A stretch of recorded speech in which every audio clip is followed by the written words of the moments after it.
Hey guys, Dotarian here, back with another Diablo 4 build guide. Today I'm presenting my Frozen Twisting Blades Rogue build. This is an explainer video to my previous showcase that I did. This build has a very unique playstyle and it doesn't actually use any cold imbuement, but you'll still be freezing everything based purely on your legendary aspects. It's a mobile, heavy crowd control build, which focuses on freezing everything that you touch due to one legendary aspect, the Frostbitten aspect. Chilled enemies hit by your grenade skills have a chance equal to double your crit strike chance to be instantly frozen for 2 seconds. You deal 25% increased crit strike against frozen enemies. Now I've designed this build so that we'll drop as many grenades as possible to freeze everything.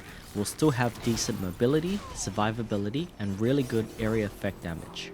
For bosses and elites, our stagger is insanely high, and once bosses are staggered, it's go time.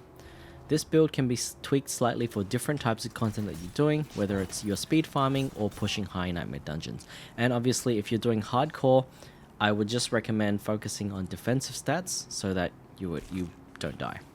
We naturally have 37% crit chance, so we have a base 74% chance to instantly freeze enemies, at which point we'll be dealing a lot of damage to crowd control.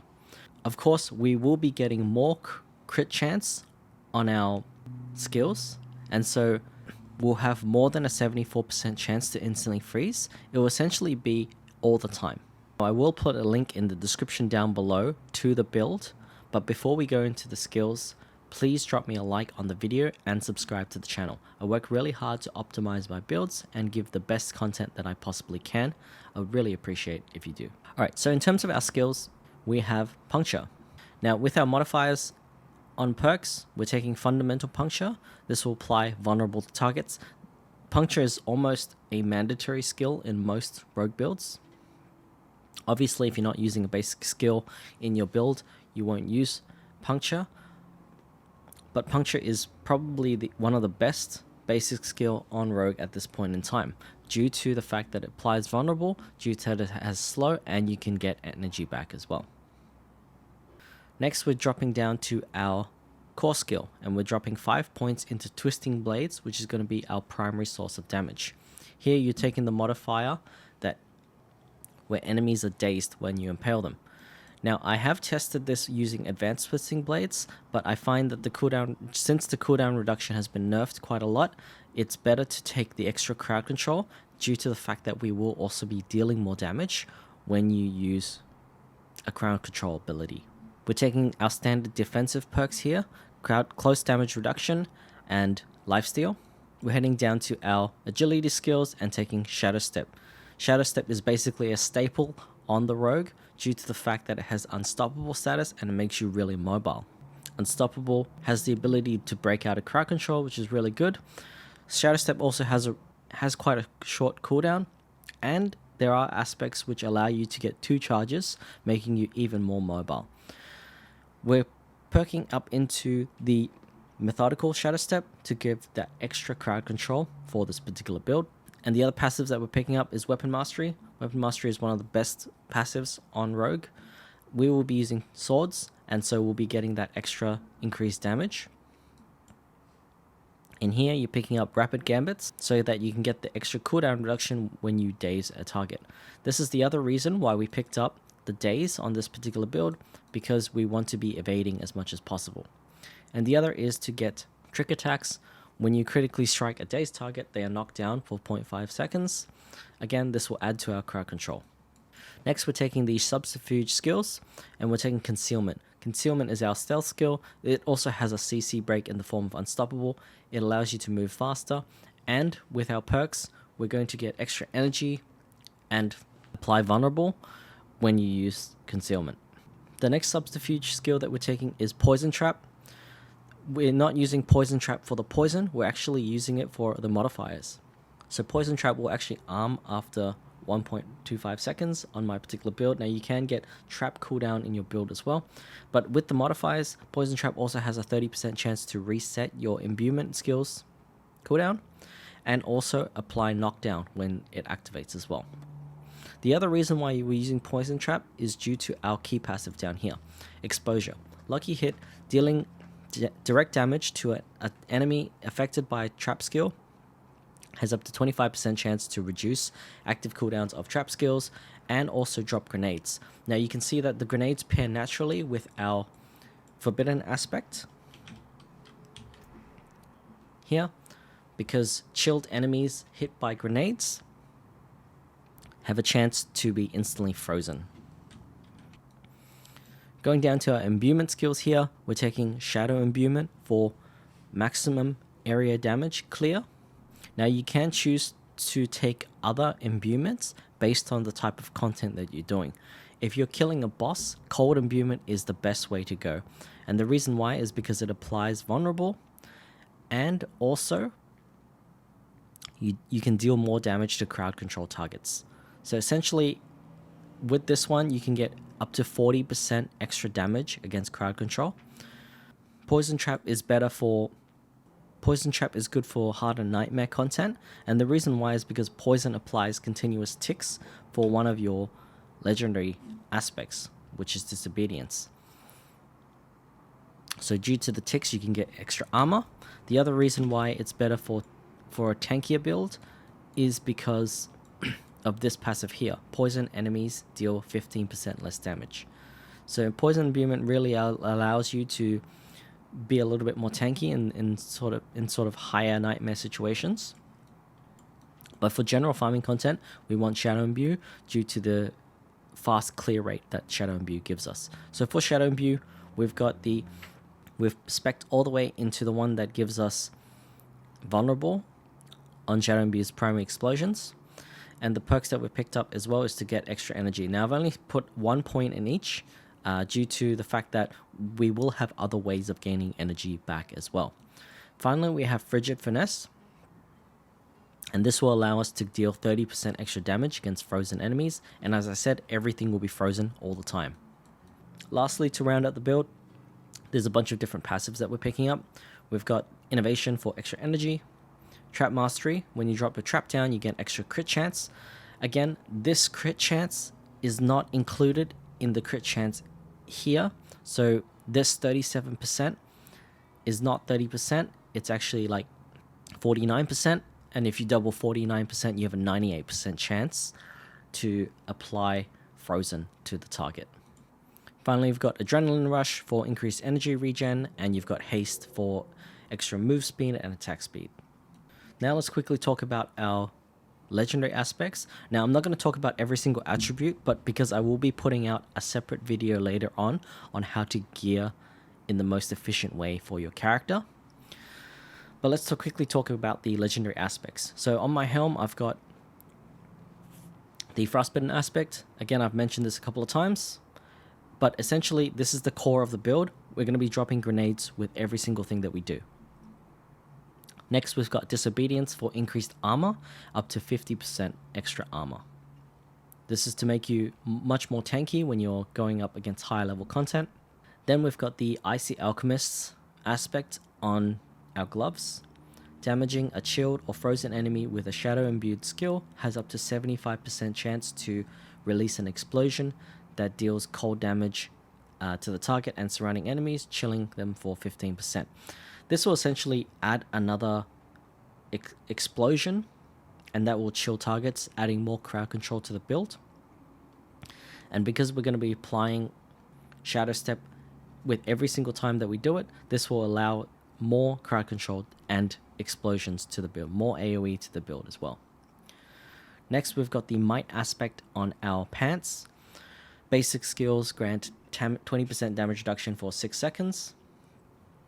Again, making us more tanky. Then we've got Penitent Greaves. This is actually one of the core parts to this build, and the reason why is because when we get in contact with enemies, this will allow us to directly chill them. Once we chill them, we can then apply a grenade skill, and that will freeze them. So this is actually one of the core parts to this build as well. Naturally, it also deals 10% more damage. We deal 10% more damage to chill targets as well. That applies when they're frozen. Then on our crossbow, we're doubling the effect of our Twisting Blades power, which is the Blade Dancer's aspect. I'm not going to say too much about that. Just we're a Twisting Blades build. Naturally, this aspect fits into the build. With our rings, we've got the umbral aspect. The umbral aspect allows us to gain back energy when we crowd control a target. And again, with how many skills that crowd control in our build, we're going to be gaining so much energy all the time. Now, the next two aspects that we'll be talking about will take the build to another level because we'll just be dropping grenades all over the place. So we've got the surprise aspect on our ring as well. When you evade or shadow step, you leave behind a stun grenade that deals some damage and stuns. Now, we don't care about the damage and we don't care about the stun. What we do care about is the fact that it drops grenades, and the grenades will actually freeze targets longer than the stun anyway. So you want to be using the evade and shadow step offensively in terms of the build. And the second aspect that we have here is the opportunist aspect. When you break stealth with an attack, you drop a cluster of stun grenades around your target, dealing some damage and stunning as well. So again, when we use concealment and break stealth, that will also drop grenades as well, and that will allow you to instantly freeze targets. Finally, we've got the accelerating aspect, which applies on crit chance with core skills. You increase your attack speed for 5 seconds. This allows you to twisting blades much quicker, and also apply puncture more quicker as well. With the last aspect that we've got here on our amulet, now again, you can change the positioning of some of these. If, for example, I want to be more tanky, I can put disobedience on my amulet instead. But this amulet, I've got the corruption aspect on my amulet at the moment. The reason why I have this is just to make my shadow imbuement explosions hit harder, but you can swap out this particular aspect for a different aspect if you want to include in the build. I would say the corruption aspect is probably the one that you could change out the most for this particular build. If instead you want to apply a little bit more damage to your build, you can put like Edge Master, or if you want to be more tanky, you can put a more tankier sort of aspect into the build. I've just put this one so that I have harder explosions. Okay, but essentially the corruption aspect just makes my imbuement skills stronger when I hit vulnerable enemies. For harder nightmares, I would suggest maybe putting disobedience on your amulet instead. So instead of having 50% extra armor, you can get 75% extra armor, and that way you can also substitute out the chest and add another defensive aspect. Another aspect that you could also add would be like manglers, for example, to apply more days. Or you can have the aspect that spreads crowd control to extra enemies as well. But again, that's up to you. So going through the outline of the build again, in terms of how we're applying crowd control and freezing targets, puncture on the third cars slows targets, which will be a crowd control. And also says crit strikes with puncture also always slow as well. So that's one way you're applying crowd control. Twisting blades has the days applied when you impale targets with twisting blades. Another form of crowd control. Then we've got poison trap. Poison trap will knock down targets when it activates, and also gives you the chance to drop grenades based on our exposure passive. Concealment also drops grenades based on our opportunist aspect. Shadow Step also stuns and drop grenades based on our surprise aspect, and Evade will also drop grenades when you evade as well. And of course you've got Shadow Imbuement, which doesn't do any crowd control, but this will allow you to clear rooms because of how much damage you do to area effect damage. Now in terms of specialization, we're actually using combo points, and the reason why is because we want our twisting blades to deal more damage. So once we apply 3 attacks with twisting blades, which will be quite easy to do based on how much attack speed we're going to be having with this build, you can then apply twisting blades as well. If I was to make any substitutions in terms of the build, I would probably move up one of these into the amulet slot, take out the amulet power, and instead have a condemnation dagger, and that way Condemnation will apply more damage when you use a core skill. Now the reason why I'm not actually using Condemnation is because I haven't found one at this point in time. I've been very unlucky, so the game is just not giving this item to me. But if I was to, I would substitute this power, maybe move up this critical strike build up here, and then use a Condemnation dagger instead. And finally, in terms of our Paragon boards, let's quickly go through the Paragon boards. Now, in terms of the starting board, this is obviously the most standard setup. The glyph that we've got in our starting board is Closer, Cutthroat Skills, which is Twisting Blades, deals more damage, and when we have a melee weapon, we take 10% damage reduction. Next, we go into the Deadly Ambush board. When we put a trap down, we deal 23% extra crit damage. We're going up to the Vulnerable glyph, the Exploit glyph, and again, Exploit glyph is one of the best glyphs in the game due to how we're going to apply Vulnerable. When enemies are damaged by you, they become vulnerable 3 seconds. So this allows you to naturally apply Vulnerable without applying any sort of skills. Next, we're moving up to the Cheap Shot board, and in our Cheap Shot board, we're taking Combat as our glyph. So our core skill, Twisting Blades, will deal extra crit strike damage and also help you restore some of your energy back as well. Next, we're moving into the Exploit Weakness board, and we're adding control to we're adding a control glyph to our build. Now, control glyph is really, really strong for this build, and the reason why is because, again, we're going to be crowd controlling everything, and that helps us do an extra 145 crowd control damage to targets. The other bonus to this is that we deal 20% extra damage when targets are frozen. So due to how much damage we're doing from frozen, we have the control glyph to apply extra damage.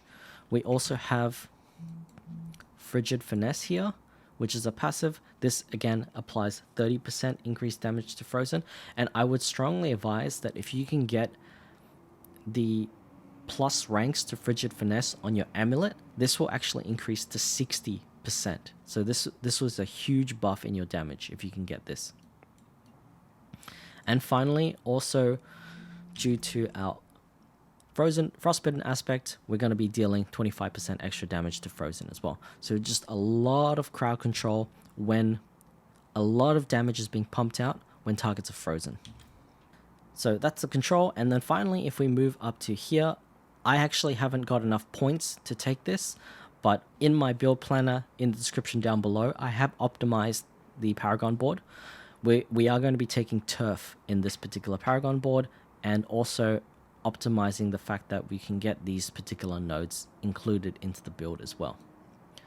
So that's my Paragon board setup. Just in terms of my stats, now I do need to get a little bit more armor on some of my gear, but essentially, and also if I drink the armor elixir, this will take me to around 8,800, which is almost at 9,000. That will give us a lot of damage reduction to push those higher nightmares.